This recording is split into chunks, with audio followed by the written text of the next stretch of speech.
This week's episode of the Slash Filmcast is brought to you by Audible. Get a free copy of Stieg Larsson's The Girl with the Dragon Tattoo by going to audiblepodcast.com/dragoncast. That's audiblepodcast.com/dragoncast to get a free copy of The Girl with the Dragon Tattoo by Stieg Larsson in audio format. Check out the book before you see the movie and listen to the review.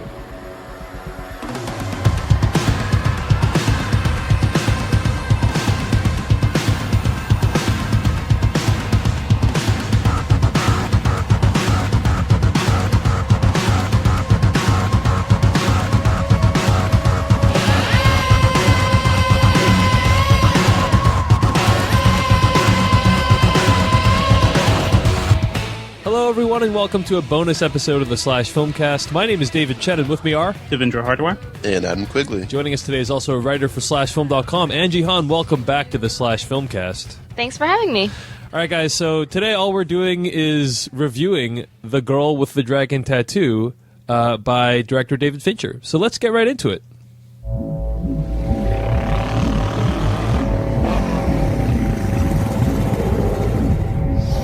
She's one of the best investigators I had. But? She's different. In what way? In every way. Something wrong with the report? Anything you chose not to disclose? He's clean, in my opinion. He's honest. Our credibility isn't dead yet. Mine is. He's had a long-standing sexual relationship with his co-editor of the magazine. Sometimes he pleasures her. Not often enough, in my opinion. No, you're right not to include that. That was from the trailer of The Girl with the Dragon Tattoo, the newest film by director David Fincher. This is a Slash Filmcast. Usually we broadcast and talk about film news and what we've been watching, but today, just a bonus episode to discuss this newest film. Angie Han, you have read Girl with Dragon Tattoo. You've also seen the Swedish version of the film. Before finally seeing Fincher's version recently, what are your thoughts on this new version of The Girl with the Dragon Tattoo, and how do you think it compares with the Swedish version and with the book? Well, I liked the Swedish version fine. Then I read the book, which I thought was actually pretty boring. So I would actually say that this is my favorite interpretation of the story.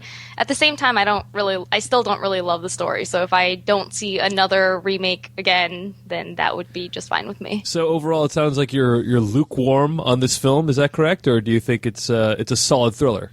No, I liked the film. I wouldn't say I loved it. It's much more streamlined than some of the earlier incarnations of the story, which I liked a lot. And Daniel Craig and Rooney Mara both give really excellent performances.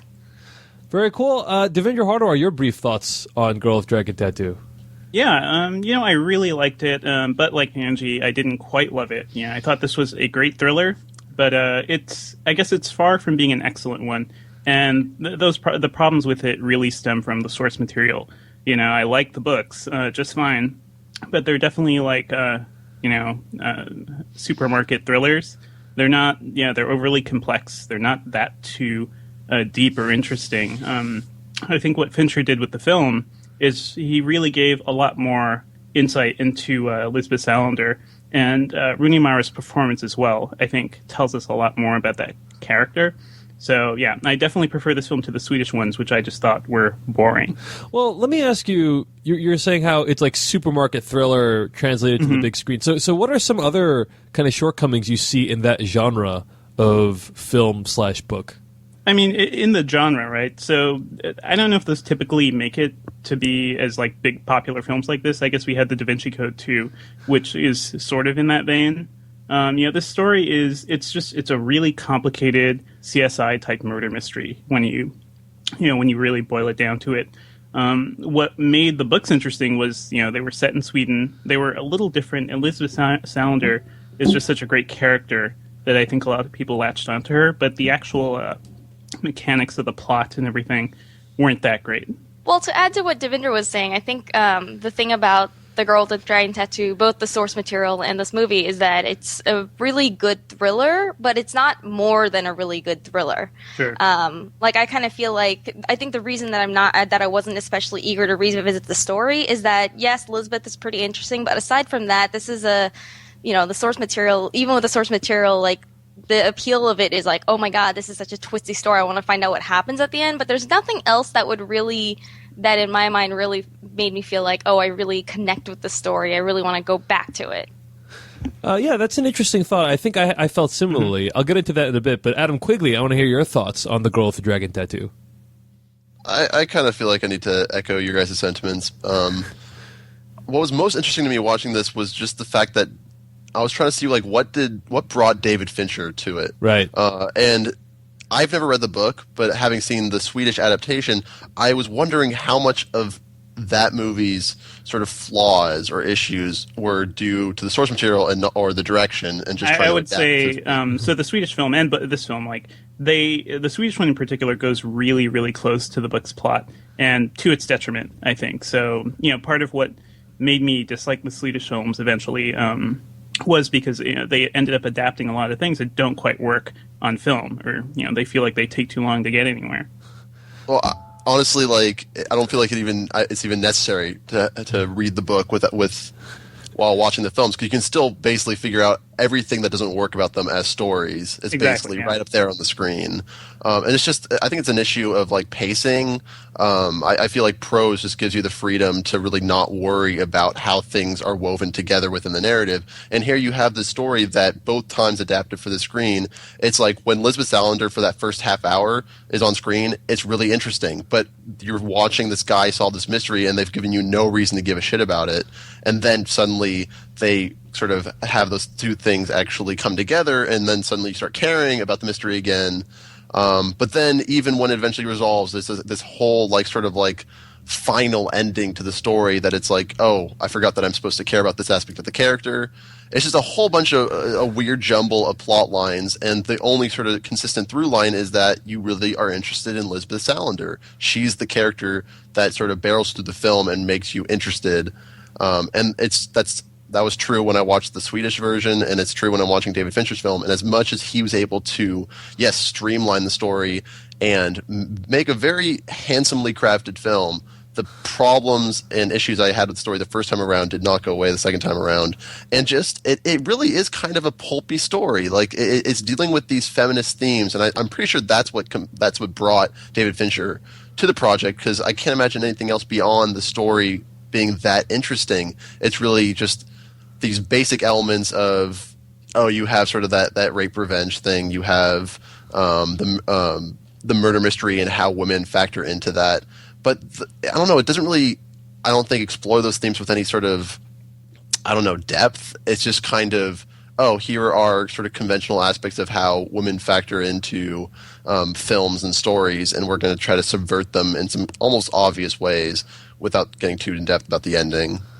Yeah, and I want to talk about some of those specific plot details in a bit. But Adam, I think you bring up some good points. And one of the things that we wondered when we first heard that Fincher was attached to this project is, what is Fincher going to bring that is new to this story? That we've already seen a film version of it. Mm-hmm. What can Fincher bring that's new to it?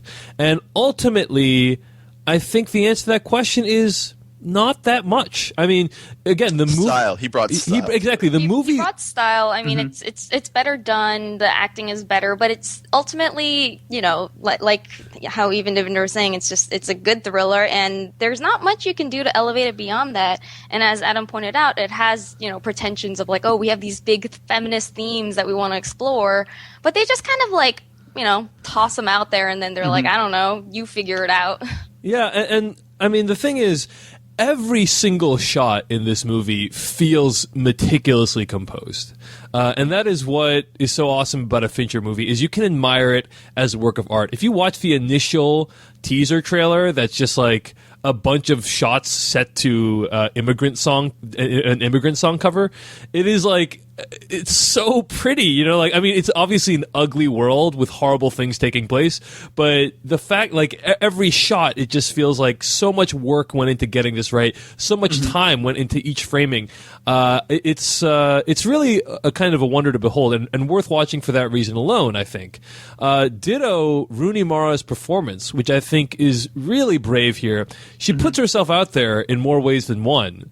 And I think it's a really compelling character, or a really compelling version of this character that she's crafted. And it's also it's interesting to reflect on the difference in looks between Rooney Mara's character and Noomi Rapaz's character. I feel like Noomi Rapaz, who played the Swedish version of the girl with the dragon tattoo, was a more kind of, I guess, conventional-looking goth girl, if that makes any sense. More, she was also she was older than Rooney Mara was when she did those films, right? And I think that really shows. Rooney Mara has a more vulnerable, almost girlish side to her, and that's sort of how I've envisioned this character when I saw her. So that's why, like, when I saw the Swedish ones, I didn't think Noomi Rapace was great until, like, maybe I got used to her in some of the later ones. But then those ended up being terrible movies, with the only saving grace being Rooney Mara. Noomi Rapace. Noomi Rapace. In an interview with Time Out London that we spoke about in the last episode of the Slash Filmcast, Daniel Craig was talking about Rooney Mara's character. There were he's saying, quote, "There were shenanigans going on while she was being cast about whether she was right. Natalie Portman, Carey Mulligan, and Scarlett Johansson were all linked to the role. David Fincher was adamant, and I get that. Just look at the beginning of The Social Network. She's phenomenal. She's got something about her, but she's also physically perfect. When she puts the hoodie on and the leather jacket, she looks like a 14-year-old boy. She looks sexless, which is perfect. Mm-hmm. The other side of it is when she doesn't have that on, she's really sexy." So I agree with Daniel Craig's assessment, and I think, she looks really amazing in this role, far better than the kind of earlier photos would imply. She looked kind of almost uncomfortable in those, but then you see in the movie that she is kind of, in some ways, uncomfortable being in society, Which is the point. Exactly. That is the entire point of it. Exactly. Actually, this reminds me of Elizabeth Olsen's performance in Martha Marcy, because that one is also, she had to simultaneously be vulnerable, yet also sexy, yet also at times kind of terrifying. And I think Rooney Mara taps into a very similar thing here, where she also has to be dangerous. And it's this weird juggling of so many things. This is definitely Rooney Mara's film. I disagree with you guys. I'm sorry. Go ahead, Angie. What are you going to say? Oh, I wanted to jump in and talk about her vulnerability a little bit, because I saw Rooney Mara's performance as being sort of the most vulnerable incarnation of the Elizabeth Salander character. And in an interesting way, because she's in all three versions, she's like really tough. But I thought the way Rooney Mara sort of brings this vulnerability to it made the character seem more well-rounded. So I think it kind of added some weight to the character, made her seem more three-dimensional, more real. When she takes risks or something, you feel it more. So I thought that was actually a really good choice. Yeah. Actually, Fincher made some big changes from the book to actually sort of humanize Elizabeth Salander in a way, too. It's not a spoiler to say, but a character close to her, something happens to him, and she visits him in this film, and there's sort of like a caretaking relationship almost. In the books, she ignores that guy. Like, basically, this thing happens, and she ignores him until the next book, and everyone's like, this guy sort of helped you out a lot, and you've just ignored him, after he's been in the hospital. So, that seemed like a big change. Maybe it was Fincher, maybe it was the screenwriter, Steve Zalian, but it was, it did humanize the character more. Not sure. I don't think it hurt the film by doing that. Yeah, it humanizes her, but in a way that I don't think weakened her. Exactly. I think it made her more interesting, and it was ultimately better for the film. It humanized her, but the film still didn't try too hard to They didn't make her out to be a damsel in distress. They didn't try too hard to make you like Lisbeth Salander in a traditional way, which was one of the fears that I had when I first heard that she was going to be a little more vulnerable in this version. Uh-huh. Let me just put this out there, guys. I think I pretty much disagree with all three of you when you say that there's something inherently pulpy or sort of slight about this source material. Look at some other films like, let's say, David Fincher's Zodiac, which I consider to be a masterpiece. I mean, that movie had similar, if not themes, and certainly plot mechanics, where you have a different argument, though, Dave. You're talking about source material here. Everything Zodiac was based on real stuff that Fincher himself was obsessed with. No. But what I'm saying, totally different. What I'm saying is that, okay, so to my mind, I'm not saying like the genre is slight. I think the genre can be fantastic, and Fincher himself has proven that with Zodiac. But have you read the books, Dave? I have not read the books. Okay, so they are cheesy. Like, they are not that well written. The plot goes everywhere, and there are far too many characters in it for you to give a shit about. So that to me is what slights the material. Well, what I'm saying, I think regardless of like in the moment you watch this movie and like its moments do feel impactful, but the more time I spend away from the film and the more I'm just looking at the story as a whole, it really does feel like pulp. Like the rape revenge element, it takes up a large portion of the film, and I'm wondering what it's trying to say when it's introducing a juxtaposition between that and the whole serial killer murder mystery angle, in terms of how that deals with like the original title of the book, like the Men Who Hate Women, which man, I'm really glad they changed that title, because like it's basically like summing up in a nutshell. It's like this is what this is about. Yeah, Men it's who very hate women. didactic, and I feel like the books in a way feel like that too. It's like we were trying to say something, but they're kind of banging you over the head with it too. Yeah. I don't know. It feels so in your face, and there's nothing really complex about its statement. It's almost just like a feminist screed, I guess. Which honestly, if you were looking for that, I don't want to introduce this element to the conversation, but I think that another film this year, Sucker Punch, it deals with it in a much more interesting way. ooh, okay, yeah, let's definitely not get into that I argument. don't have that conversation this I review. think to call it a feminist screed is giving it too much credit. I think when I said that it felt slight to me, what I was saying was that it doesn't feel like there are really any larger themes that it's exploring in any significant or interesting way. It wants to explore themes of like, misogyny and whatnot, but it doesn't do it in a way that I think really sticks.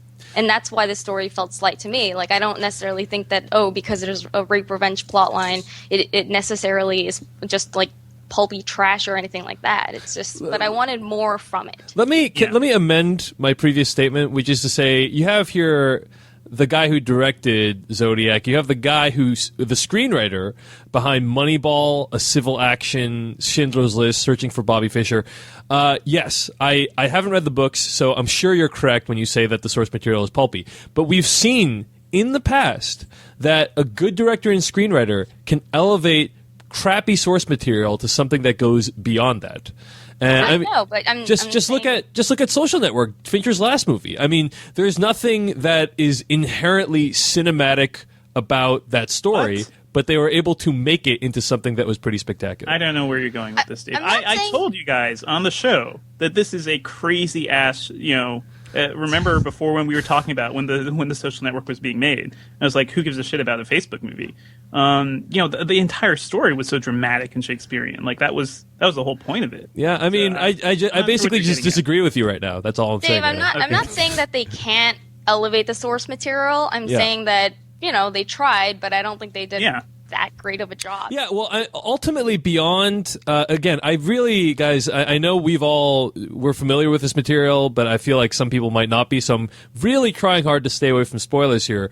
But I will say that one of the kind of elements of this movie, beyond the whole quest for knowledge thing and the sort of the search for the criminal or the search for the answer element that I've already discussed, is the idea in this movie and in the previous movie and in the book of being able to look evil in the face and to wrestle with that, both figuratively and literally.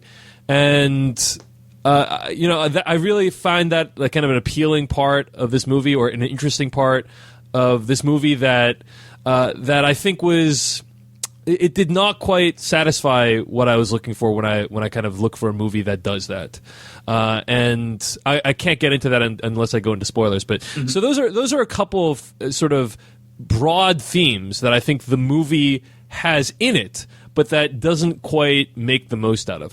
One other thing I wanted to bring up is just something that you think it could have made the most out of that, considering what it was working with? Yeah, again, it comes down to the question of like how far can the screenwriter or the director diverge from the source material, right? Like, and they did diverge. Yeah, quite a bit. So they diverged quite a bit, and it was still apparently not enough. Yeah, right? I mean, it's like, when did they announce this film, right? It was like pretty much a year ago, and Fincher had like he shot this fairly quickly, I think, for him in particular. Yep.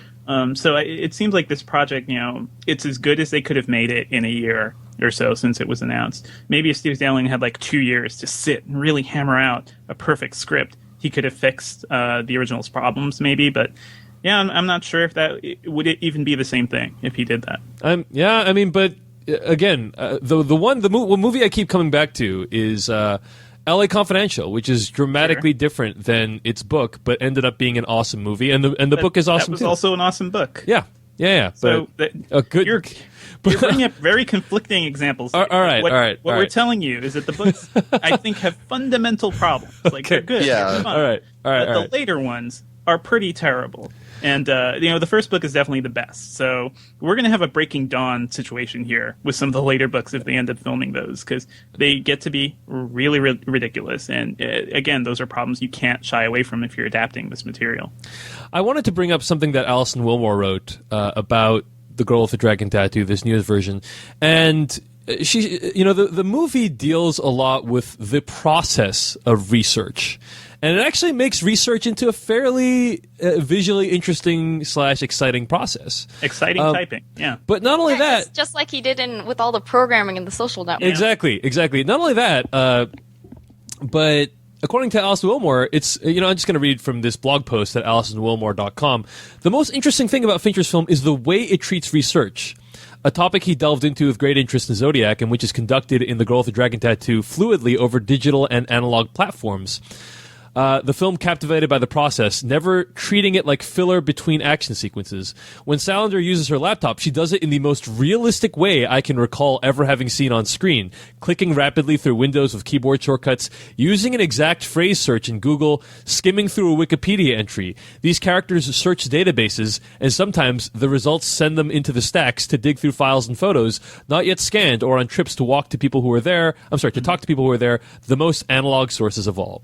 This film is generous with and respectful of how its oddball investigators page through records and make connections. We watch as the pieces are assembled, with fairly little exposition offered for those not closely following along. I guess this isn't a spoiler to say, because you find out in the first 10 minutes of the movie that Lisbeth Salander can hack into basically any computer ever, which I think is kind of a Deus Ex Machina-like plot device. But aside from that, I agree with Allison. I think it's very good, genuine, authentic depiction of how people actually do research, right. And use computers. I always just argue that it doesn't translate that well cinematically in the same way that when you have, you're saying it's not filler, but in a way it kind of is filler. Like if you have an action sequence where the action doesn't really necessarily lead you to the next sort of plot development. And a lot of the research in The Girl with the Dragon Tattoo, even though David Fincher is able to make it look visually interesting, the research itself doesn't really matter. Ultimately, it's all kind of just like trying to justify how you get led to a certain point. What you're actually finding out isn't that interesting. You don't really learn that much about any sort of characters, which makes the mystery, like that core element at the center of the story, just irrelevant. You care more about seeing Lisbeth Salander, just who she is as a person, than ever finding out about what's happened to these people in their past and this family.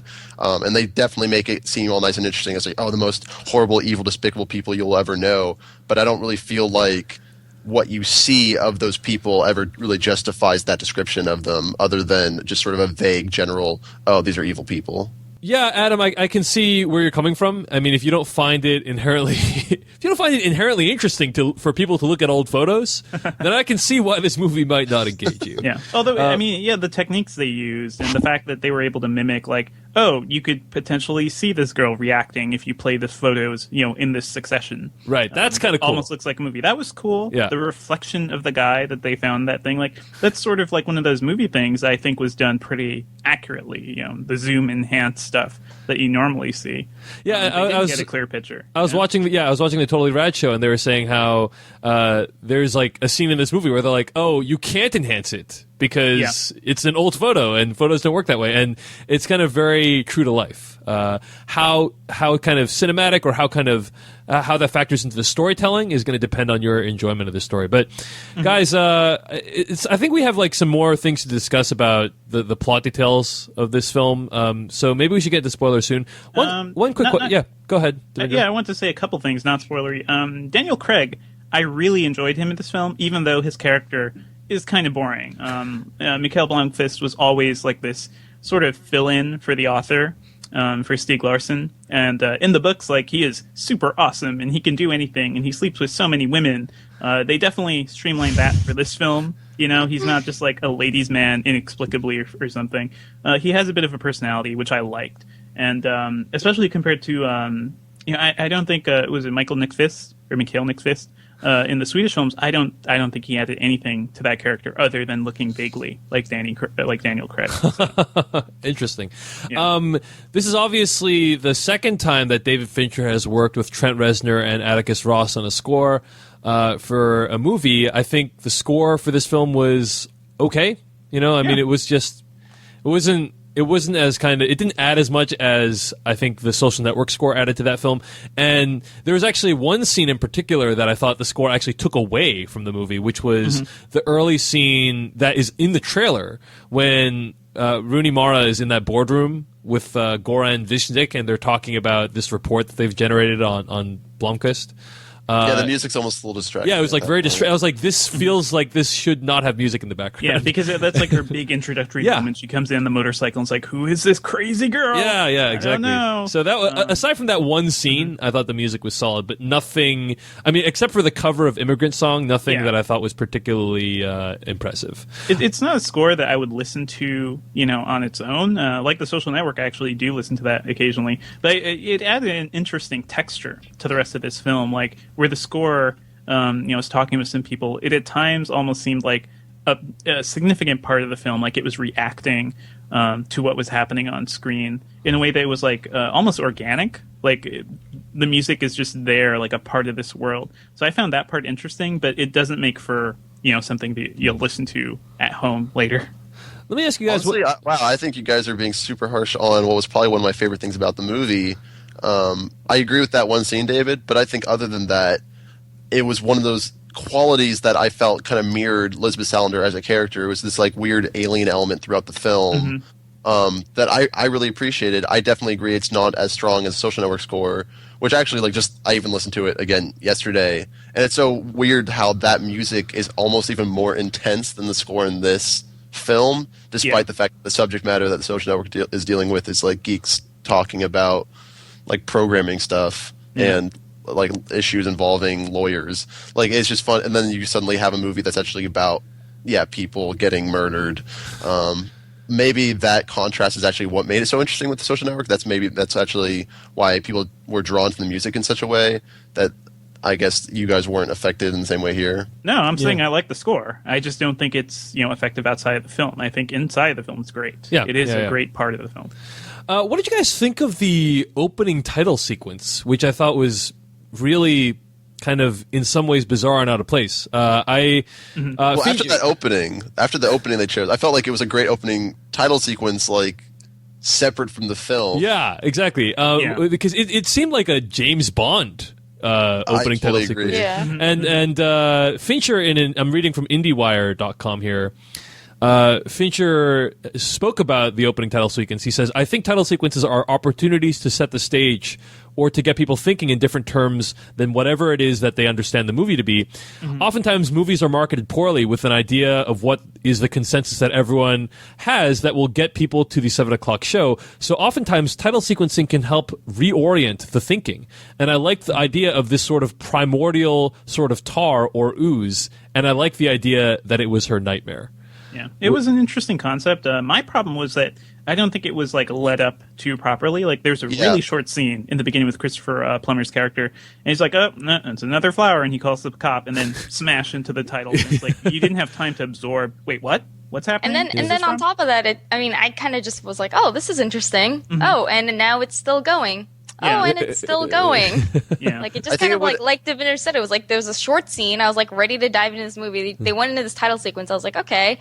And then it just kind of went on for a while.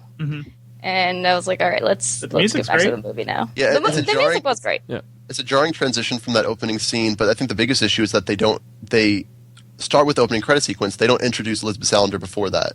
Yeah, and I think in order to convey that that's a reflection of her in any way, you need to have a scene other than what they started the film with. That's actually a really good point because, people like us would know because we read about things like that, but the typical person who doesn't, read a million articles before they go in would be like, I don't really know what that was about at all. Framed flower cut to. It's like, okay, sentient black stuff. All right, guys. Any other thoughts before we get into spoilers? I'm sure we have a lot of stuff to discuss in spoilers, but I think one thing that's notable about this film is that it was shot in digital 4K, and I'm not sure. Like, it's unclear. You kind of have to research to see if you're actually watching it in a theater that's projecting 4K. But I believe we did in New York, and it looked fantastic. Yeah, and that really went along quite well with Fincher's whole aesthetic. So, I wanted to give a shout out for that. I want to see more movies that look this good. Very cool. All right, guys, let's get into spoilers. But before we do that, we got to thank our sponsor, audiblepodcast.com/dragoncast. That's audiblepodcast.com/dragoncast. Adam Quigley, I know, right? When you were gearing up to see Girl with Dragon Tattoo, you had a burning desire deep within you, within your loins, to want to know what the story was before you saw the movie. Is not that correct?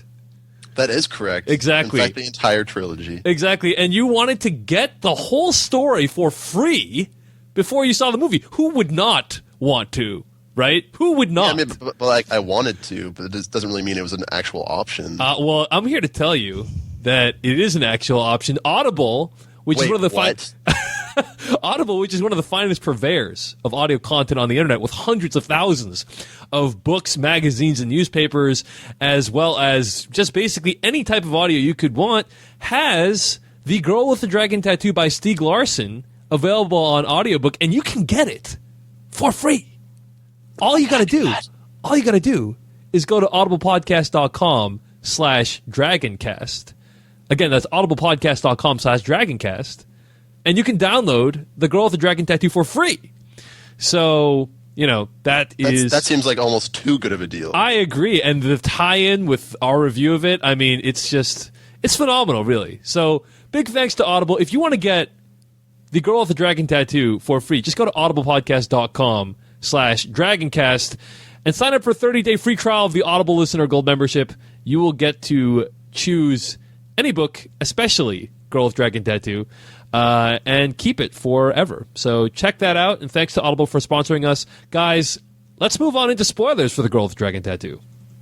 Now you're looking for the secret. Trying to see this coming?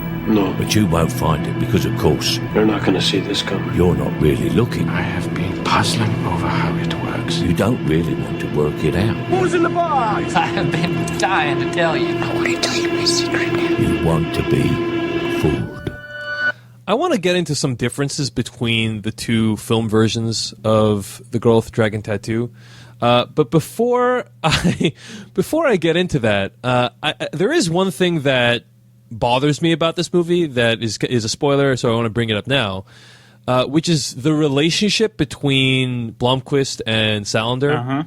Yes. It just comes out of nowhere. It is as random as it is in the books, and this is one of those things where, if they had just given us a little more texture to why that relationship would pop up. But no, it just happens. Not only that, it's just like one day, okay, she's just like stripping. Like, the impression I got watching it, though, was that it was supposed to be empowering Lisbeth Salander as a character. That's like, she just took control of that relationship. She decided she wanted something, and so she pursued it rather than her just pining over this guy or anything like that. Which is fine, but we don't really. It's just like, oh, where did that come from? Yeah. There was no They give us inkling no that she reason wanted to. it. Like, if there was like a, if they had set up before, like, oh, she thinks this guy is really hot, or she has a crush on him, and now she's taking charge, then I could see that. But as it was, it's just kind of like, oh, so that's happening. I actually thought I think that plays to the fact that she's like an enigma. She's supposed to be sort of mysterious. You don't really know what she's thinking at any point in time.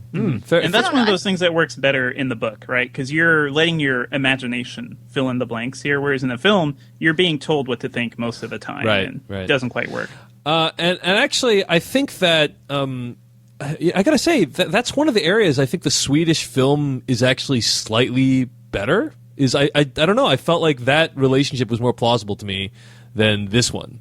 Yeah, because she looked almost as old as him. Yeah, they looked like a similar age. It seemed like there was some chemistry going on, whereas it's hard for her to have any chemistry in this movie simply by nature of the character. Like, Right. she's very standoffish. Obviously, when she's actually having sex with him, they have chemistry. But I'm just saying, prior to that point, I didn't really feel it. I think the other thing I hated about it is that up until that happens, I think that it seems like the two characters actually have a pretty interesting relationship, and one we don't always see that often on screen. Yeah. Yes. But then the second that they just become fuck buddies, it's like, oh, okay, so now you've taken what could have been like an interesting, unusual relationship and just turned it into another like, oh, and then the hero and the love interest are now having sex. And I think in the books, it always seemed like the author made up this great character who's so interesting and so different than other female lead characters. I sure would like to fuck her. So he did. Well, I mean, that's another totally thing. I know that Dave has pointed out we shouldn't talk about the books too much and the other movie too much, but that was one thing that was like really ridiculous in those, is that they made this character out to be some crazy ladies' man where like women are just willing to leave their husbands for him or whatever, and it just made no sense. Yeah. And they cut out a lot of it in this Mm-hmm. movie, but they kept the Salander sexual relationship, which I just did not think worked. I didn't like it at all. I really wish that they had just figured out a way to not do that at all, because I don't see how it would have impacted the movie that much even. Well, the thing is, here's the thing. It wouldn't have changed the plot. That's true, Angie, but here's the thing. First of all, two other points I want to make about this. Number one is that she has just undergone a sexually traumatic experience with a man prior to this. And so, I don't know, the idea that you don't really see the results of that, and she's just willing to like dive into bed with this other guy, like, I don't know. I am not privy to the machinations of the female bisexual mind, but it seems as though that would not happen as readily if one was. I think for the character, like, we have a sense that she tends to compartmentalize things. Like, she is emotionally detached. Fair enough. That's fair enough. This is somebody who could push something like that away, and then it comes back to haunt her later, maybe. But I don't think so immediately. That's how I saw it. But the film didn't really. Yeah, it didn't really give us enough. No, but that's a good interpretation, Devindra. But the second thing is, Angie, that this is actually a crucial part of the way the movie ends. Like, that relationship is like plays into the final shots of the movie, and so for it to be portrayed in such a, I guess I want to say, implausible manner, really kind of left a bad taste in my mouth in terms of like what the movie was trying to say at the end. And it has lingering effects throughout the other books too, so it will in the other films if they eventually get made. So it's one of those things like you can't really change it; you can only make it better. Yeah, and this movie I don't think did that. But Angie, what are you going to say? Oh, I was going to say, well, okay. First of all, Devindra, I didn't realize that relationship has some impact on the other stuff because I haven't read it yet. So you're right. That's a good point. If they needed to do it for the sequels, then I guess I can see why they didn't cut it out. But I agree with Dave, where like because that relationship just didn't work at all, the ending just fell apart. Yeah. Because the ending kind of hinges on you caring about that relationship and what happened to them and like feeling the emotional weight of that relationship. And since you really don't, it just kind of was like, oh, okay. Personally, I almost took it more as it not being important towards like, you're not supposed to care so much about the relationship as you're supposed to care about how she's reacting to her sort of weird sort of connection to the Daniel Craig character. Because for her, like, I don't think this is a person that would ever have a conventional relationship. So she sort of responds to things in her own way, and I think you're supposed to be responding to that. But that's true. Yeah. But then why would she be so bothered by Daniel Craig still being with the other woman? I think she thought there was a connection there that didn't actually exist. Yeah, I mean, this is a character, like, this goes back to the vulnerability, right? This is a character that tries so hard to look tough and to basically look like nobody else should fuck with her. So this one time that she opens herself up to this guy that she's gotten close to, and he pretty much betrays her in her heart, although she's also, I think, so emotionally immature that she didn't say, oh, let's, are we going steady? Yeah. Are we exclusive? They never said that. Yeah, they never so established. She's like a high schooler almost when she's crushed and he goes back to the woman he's been sleeping with forever. So to me, it's like an interesting look at her vulnerability and her emotional setup. And I love the whole last scene. So all right, honestly, I have to say that one of the reasons I didn't like it, and maybe this is just a personal bias, is that it just felt like such an ordinary end to what had seemed like such an extraordinary and unusual character. Yeah, I Sure, mean, but that's I think It just that's what kind of makes it ends on this note of like this girl being like, "Oh, the boy I like doesn't like me." Like I was like, ah. Yeah. It is more than that, though. It's more like, oh, I thought he liked me. Well, fuck him. And then she rides off. You know, it's like she throws that, those jackets aren't cheap. So she just throws that thing in the trash and rides off. I love that. I kind of feel like a lot of people's impression of Lisbeth Salander as a character has more to do with like them hinting at there being like some interesting quality of this character, and it's that element of mystery, this element of not knowing, and she's just kind of weird and off-putting, and she alienates everyone around her. That quality is more interesting the less you know about a person, I think, period.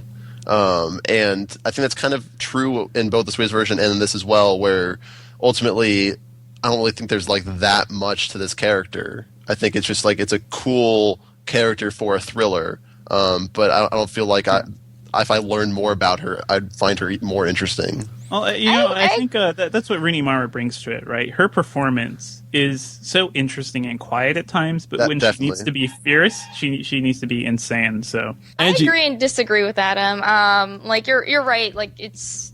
I think in all the incarnations we've seen so far, a lot of the characters just sort of like the enigma is what attracts. But I do think that Rooney Mara did a convincing job of like, bringing a sort of like inner life to this character and making it seem like there's actually something more to her than just the exterior trappings of like, oh, look how edgy and gothy and punky she looks. I absolutely agree. I think Rooney Mara is the best thing about this movie. And even like Daniel Craig obviously has very little to work with here, but I feel like he does a similar thing where with a weak character he's able to bring a lot to it. Absolutely. Daniel Craig, I was actually really surprised because, in the Swedish version, that character is just he's just really boring. But Daniel Craig actually made me, want to watch him and care about him. And, again, he brought like a sort of warmth and three-dimensionality to his character that I don't think was necessarily there in its original form. Unfortunately, I don't feel like it was enough to make me give a shit about the whole Werner Strum debacle at the end of the movie. Yeah, I don't know. I felt like I cared a little bit more about it in the Swedish version than I did here, where it just came out of nowhere and I didn't care at all. But let me ask you guys this question. I remember that being basically exactly the same with the Swedish version. It does end dramatically. I believe the movie does end, like the final shot is dramatically different in the Swedish version, though, if I'm not mistaken. So we can talk about that in a little bit. But one thing I wanted to bring up was some of the differences in this movie. One of the big differences, I think, is that final confrontation between Mikael Blomkvist and I think it's Martin, right? Is that the character? Yeah. Martin Banger. The brother, yeah. If that's supposed to be like a shocking reveal. Well, I mean, obviously there's like a limited number of characters in this movie, so it's like, and if one of them... it's kind of a Tinker Tailor Soldier Spy situation where it's like you don't know any of them. Yeah, but I feel like at least you know a little, you've gotten to know Martin a little bit more than you know some of the Tinker Tailor Soldiers. Well, right. He was the nice one. That was him. was interesting. In both cases, in both the Swedish version and this version, you see him and it's like Stellan Skarsgård. It's like, well, he's the killer. So one difference is that in the Swedish version, right, you hear Blomkvist putting together the pieces, and then Martin overhears him and then realizes that Blomkvist is onto him, and that's when he makes the decision to kind of, ether him in the face or something like that. Whereas in this version, there's this kind of cool moment when Martin is like, "Yo, why don't you come inside? Let's talk a little bit." Let's chill. And then later on, Martin brings up the point of like how, like, why did you come inside even though you knew how this would end? Probably, like you knew you'd probably end up tied up in a tiled floor and about to be gutted. But why did you? And he made this point about how it's interesting, like the kind of what people will do to avoid unpleasantness, even if it means subjecting themselves to more unpleasantness. That was to be polite. Yeah, just to be polite. That was kind of a cool. Daniel Craig wasn't just like, no, I think you're a killer. I'm out of here. Like he's just like, okay, sure, I'll go inside to what will probably be my certain death. Yeah, and that's kind of a cool moment. Another cool moment in that scene is when Rooney Mara finds Daniel Craig and is like, "May I kill him?" and he's like, "Yes." And well, that entire scene was awesome because it definitely played, I feel like, to David Fincher's strengths, where it's like if you have something creepy, it's like, oh, it's a kill room. It's like how it's like David Fincher. That's like his expertise are like exactly geared towards. I know how to do this, guys. I got David this. Fincher. I got this. Yeah. Well, so it's a kill room playing Enya too, which I read in an interview. Apparently, that was like Daniel Craig's idea to have like a really just crazy music piece like alongside it, which is perfect. let me ask you guys. I kind of wish like. I feel like a lesser filmmaker would do this, but just me as a viewer, I really wanted that to become like blaring on over the soundtrack while she's actually chasing him down. Yeah. Well, Yeah. Let me ask you guys this question. I don't remember how the chase ends in the Swedish version. Yeah. Does it end in a similar way? I think it's a similar. little different. Similar, but very different, actually, because in the Swedish ones, I'm pretty sure she purposefully killed the guy. Like, she Right. just left him to die. Whereas in the book, it was more of an accident. Here, I think she was just trying to stop him, and it just ended up going really Yeah, bad. because I mean, I don't know. There was something. Am I the only one that found that ending for Martin a little bit unsatisfying? Oh, He just like crashes into this. They have a car chase, and he crashes into this thing, and it blows up. And like, I guess she obviously caused the crash in some way. I don't think she intended to do exactly what happened. I think it was an appropriately unsatisfying conclusion to a relatively unsatisfying murder mystery. it looked gorgeous, right? The chase was gorgeous, and there was a great shot when the explosion happens. The camera kind of pans around Lisbeth. Yeah, that was awesome. Yeah. And it's worth it for that sort of thing. I also wanted to mention another difference, right? Is the that terrible rape scene, and that's one thing. I can't say like. One thing that bothered me about this one is that I think Fincher may have fetishized it a little much, or at least it felt extra disturbing because of that.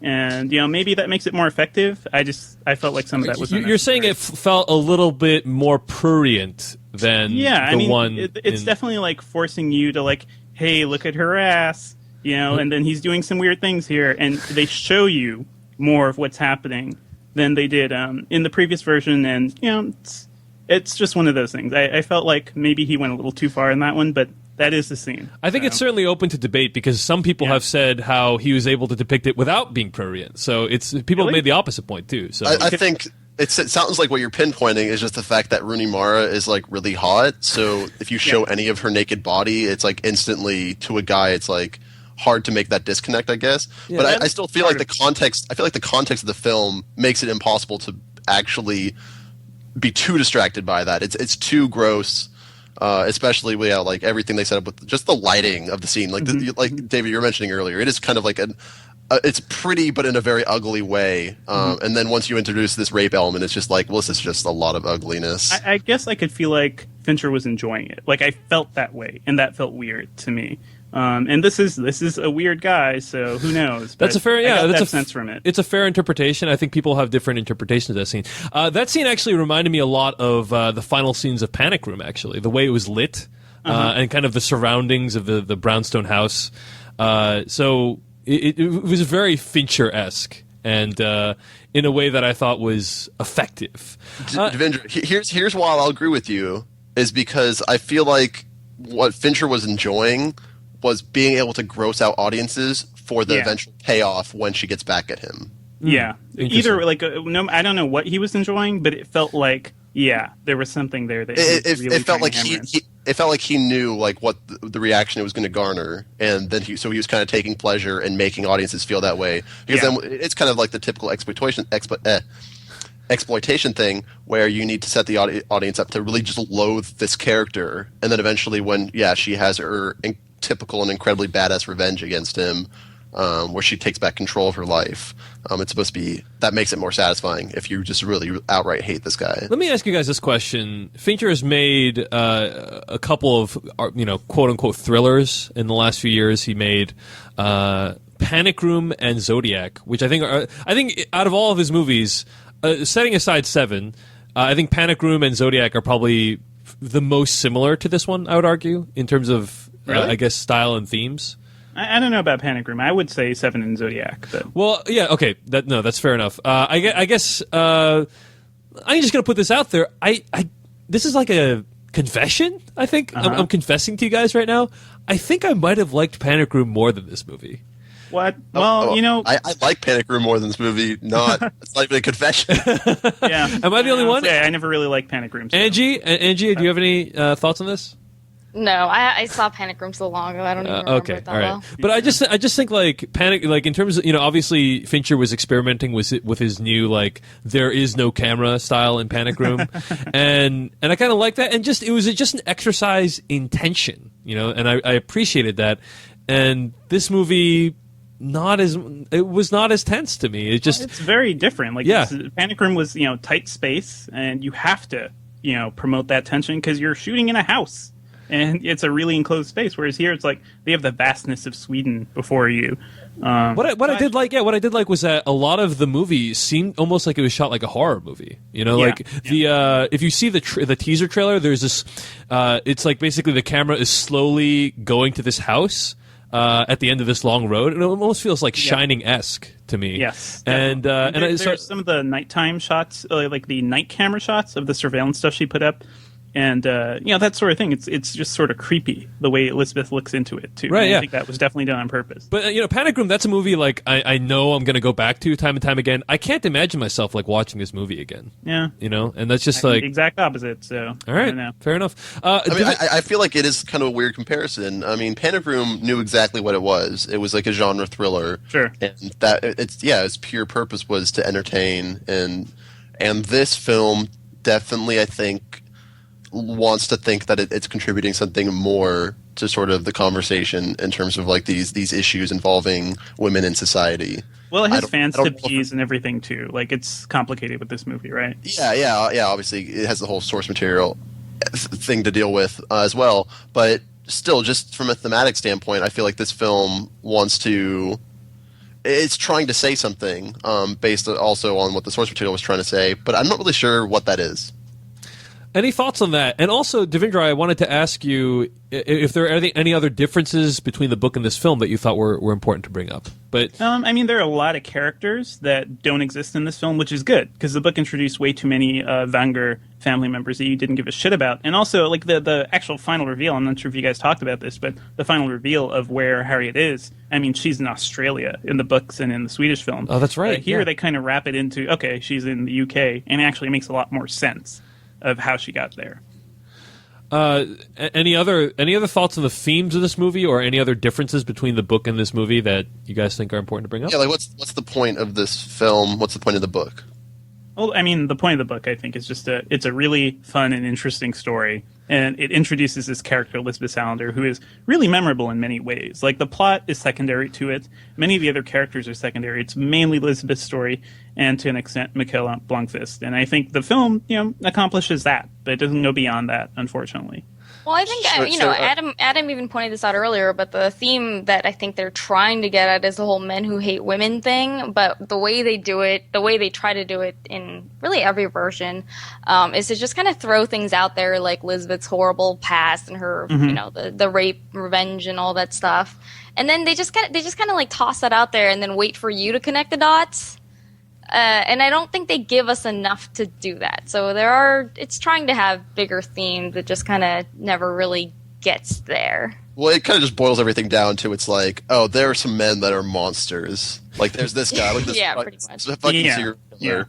He doesn't like women very much, and he's going to do some fucked up shit to them. And then there's this other guy. He's kind of fucked up towards women. Oh yeah, that was one of the differences between the older film. I'm sorry, the Swedish film and this film that I did not like. I actually thought that the idea of father passing down sociopathicness or sociopathy or whatever the noun form is, father passing down insanity to his son, I thought was better made in the previous movie. I guess it was just a little bit more explicit there. Like you kind of felt the weight of that. Like, because there was literally a scene in the Swedish version where he's like, "My father taught me how to strangle prostitutes when I was 12," and it's kind of silly that they show a flashback of like the father strangling this woman and the son like studying it like next to him, and it is kind of like goofy in some ways. I'm not trying to make light of that crime. I'm just saying like the way it's depicted is kind of goofy. Oh yeah, but here they went the other direction. There was like almost you did not feel any real connection between the father and son. Like the father has perpetrated hideous crimes, and then it's like, why is the son doing it? It's in the old one, it's like clearly the father taught him, and in this one, it's like not. I know we surmise that the father taught him, but that connection I don't think is as strong in this one. It's I also agree, not and important. I think that. Yeah. I agree, and I think that playing up that connection might have made the film slightly more nuanced, which maybe would have helped it have a little bit more weight. Because the thing is, so the two worst people in this film are Lisbeth's guardian, who rapes her, and Martin, and they're just so like one-dimensionally, purely evil characters. Yeah, you never get a sense of like why they're the way they are. Yeah. And exactly. I think that's one of the reasons why the whole men who hate women theme falls apart, is because these people seem so one-dimensionally monstrous that they have no bearing to anything that I recognize in my life, or There's no yes, why there are terrible people like that, but it doesn't really apply to most everyday things. There's no nuance there. There's no sense of like, how did they get this way? Well, Angie, maybe the point the movie's trying to make is that these men do exist in your life, and you just don't know it because they blend into society so well. Do you ever think of that? More thought to this than Stieg Larsson did. Do you ever think of that, Angie? Yeah. I agree with Devindra. I don't think that was what they were doing. Yeah, that's but fair you know enough. what? Like, I don't think the link between the father is sort of hinted at here. Yeah. They mention it when he's like, "Oh, the only man I've ever touched is my father." Right. Yeah. And then I don't know if they talk about it that much. And more. I think I like the way that Harriet reveals this horror of what happened to her. I think that's a well done scene. Definitely better than the Kluge flashback from the Swedish one. So I don't mind the fact that it's not explicitly stated, because you can tell that something fucked up was going on here, and clearly like the father was not helping the son in any way with his behavior. Right. So for me that part was fine. It's just I don't know. I think the father, it would have been more interesting if we got a little more insight into who this insane person was, as well as Martin. Okay, guys, I kind of feel like you dismissed what David said without actually or acknowledging that there is sort of a deliberate contrast there. I mean, Lisbeth Salander as a character she stands out from the pack. Everyone kind of looks at her as that weird sort of monstrous person, whereas the actual monsters are like perfectly integrated into society and have no problem hiding that aspect of themselves. I feel like there is a reason for that contrast within the story. I'm not sure what it is. I'm not sure what the justification behind it is, or what sort of point that's trying to make. Well, Adam, I do think in the writing that was a deliberate choice. I think you're right, Adam. But I think Angie and Devindra are right to be dismissive of me because I'm just saying, like, it was. I feel like that aspect is deliberate, even if you can dismiss it for whatever sort of that's true. That's true. I feel like it is deliberate, and I do. David was, as far as I can tell, being sarcastic, but it's not like he's entirely wrong. Right, but the thing is, as Adam, you yourself pointed out, it's like, okay, so they're clearly trying to make a point, but what is that point? Yeah. Like, what are you getting at? What is that supposed to tell me about anything? Right. And it's like they paint these characters, but there's never any why there. Not in the Swedish film, definitely not in this one. Maybe in the books it was a little more explicit, but even then, it was really ham-fisted. So that's sort of why I feel like this thing can't move beyond the pulp material, because they didn't really they didn't fill in those gaps. Oh, Devindra, you stole what I was going to say. All right. Well, Sorry. I think that covers it. I mean, it sounds like we all thought it was a decent thriller, but not much more than that. And exactly, you guys have barely discussed the fact that the thriller aspect of the film basically ends, and then there's another 15 minutes just dealing with the Wernstrom It's a stuff. fourth act thing. Yeah, that's true. Yeah, I was actually fine with it, because it's first of all, I like the way, I just like seeing Lisbeth pulling this thing off. It was handled more interestingly than the way it was done in the Swedish films, and sort of to me, it just came through the way I imagined it when I was reading the book. So it feels kind of kludgy being there, because the film ends and then it goes on for another 15 or 20 minutes. But the bank stuff was, I thought it was interesting seeing her try to pull this espionage type thing off. It was shot well, and clearly work was put into it. What I'm more interested in is the way that the movie ends. I believe drastically differently. If I'm not mistaken, doesn't Elizabeth end up like on some beach somewhere in? Yeah, that's part of the point. Yeah, it's because so in the books, right? She's on like Bermuda or something. She's on some island where she's kind of hiding out after she stole all this money. In this one, it kind of just ends with her leaving. I think technically she may go back there or something. It actually gave me one of my favorite sort of moments of this movie when she's like at this super rich bank. And then she comes back to her like incredibly crappy apartment. Like the contrast, I thought was really interesting there. Angie, in the next movie, we can see her furnish her IKEA department, so it'll be awesome. And that's a big part of the book, apparently. Angie, what were you going to say?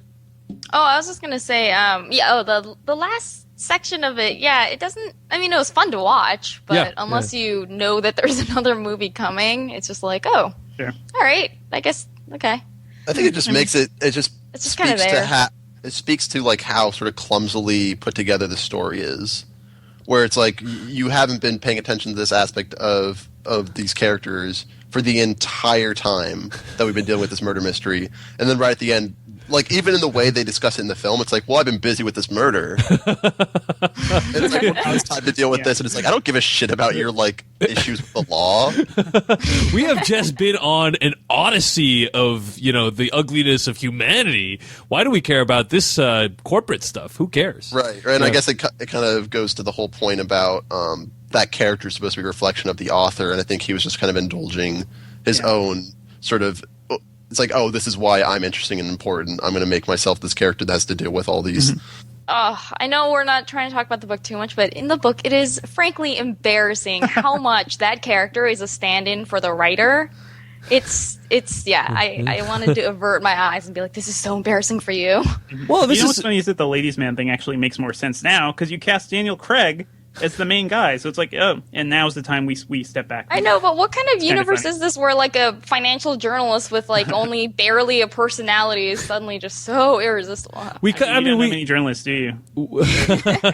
I mean, we come to this again and again, right? It seems like we've returned to this theme where you have books specifically. Think of Tintin when we had this conversation. Think of the Twilight films, right? Where the main character is supposed to be a stand-in for whatever the reader wants to, fill in for themselves. And it just ends up being in some ways implausible, or in some ways the characters are thin or non-existent. It's problematic. You gotta work on that. Filmmakers. It's a little different. Like I'm not talking about. I don't think what's his name, Mikhail Blomkvist, is too much of a stand-in for the reader as much as he was a stand-in for the author. Okay, fair enough. Fair enough. Particularly more dangerous. At times, it reads like fan fiction because, man, this guy is so awesome. Fan fiction for himself. Exactly. He's writing fan fiction for himself. For his life. And then, it ended up being popular. So I guess good for him. But actually, in that way, it is kind of like Twilight. Like, Bella obviously is supposed to be sort of a stand-in. She is a stand-in for the audience as well, but it's kind of weirdly an intimate reflection of Stephenie Meyer. Whereas, actually, this movie, or actually the source material, would probably be more interesting if it was something more like Tintin, where the purpose is to facilitate adventure or facilitate the mystery or these interesting elements, as opposed to just sort of being masturbatory, like, oh, this is why I'm awesome. What Bella and Blomkvist have in common is that they're both just kind of like blank characters where every other character falls madly in love with them for no discernible reason. Yeah. Yes. Yeah. Very much. This is the one male. One thing I want to mention about the fourth act stuff. Part of it in this film, it's definitely like Lisbeth is helping Blomkvist out with this because before those scenes, we see that whatever information Henrik Wanger had about what's his name, Wennerstrom, was not good enough for whatever he needed to do for his revenge. So Lisbeth took it upon herself to basically crush this man financially, and then eventually he dies. And I think technically she was responsible too for whatever happened to him. Right. She single-handedly took out a huge billionaire. I don't think person. it was single-handedly. I think she arranged for it to happen in a way. In the book, at least, that's how I'm remembering. What I'm just saying is, like, in the movie, she by herself is able to execute this huge heist of sorts. Exactly. And I think what's important is that she did it for him. And this is a character who doesn't typically do things like that. So yeah, the scene is followed up with her getting him this jacket. She's like, "Hey man, look at that! I'm gonna get you this cool present." And I totally got rid of your main villain for you. Don't you love me? No, fortunately not. And did she do it for him? I thought it was for the billions of dollars and her righteous anger at what he's. That's certainly a plus. Person. Yeah, that's certainly a plus. That's a perk. She definitely. Yes, $1 billion is just the whipped cream, the icing on the cake. Really. Yes, exactly. Sure. But she started on this because she knew what it mattered to Blomqvist, and I think the movie did kind of make that clear. All right, guys. I think we should wrap up. We're at an hour for this review, but I think we've got some good thoughts. I'm certainly have a lot more to think about this movie after talking with you guys. So I really appreciate it. I have less to think about. All right, well that's awesome, Adam. So this is the last Slash Filmcast before Christmas, and so. If you celebrate Christmas, Merry Christmas. If you celebrate something else, Happy Holidays. This episode is going to be released on Friday, December 23rd. Next week, look forward to a ton of Slash Filmcast episodes. We have at least 3 in store for you, and possibly 4. Each one a bonus episode with a review. So look forward to that, guys. Let's wrap things up. It's a Christmas miracle. It's a Christmas miracle. Music from this podcast will come courtesy of the soundtrack for The Girl with the Dragon Tattoo. You can find every single episode of the Slash Filmcast at slashfilmcast.com. Email us. Let us know what you think of the show at slashfilmcast@gmail.com. So, Angie Han, where can we find more of your work on the internet this week? Well, I write for Slash Film, and you can also find me on Twitter at AJHAN. Devindra Hardwar. You can find me on Twitter at twitter.com/Devindra. I write about tech at venturebeat.com, and I podcast about tech at thedrilldown.com. Everything else I do is at devindra.org. Adam Quigley. You can find me writing for slashfilm.com, and you can follow me on Twitter at twitter.com/alwayswatching. Twitter.com/Dave Chensky. That's Dave Chen SKY. Find my photo website at davechensPhotos.com, and also check out the show I do with actor Stephen Tobolowsky at tobolowskyfiles.com. I will be performing with Stephen live at the Neptune Theater on January 7th in Seattle, Washington. stgpresents.org is the address to get tickets for that. But if you're in the Seattle area on January 7th, want to see me and Stephen Tobolowsky in person live at the Neptune Theater, check it out. Google it, stgpresents.org. Hope to see some of you guys there. This is the official podcast of slashfilm.com. We're out.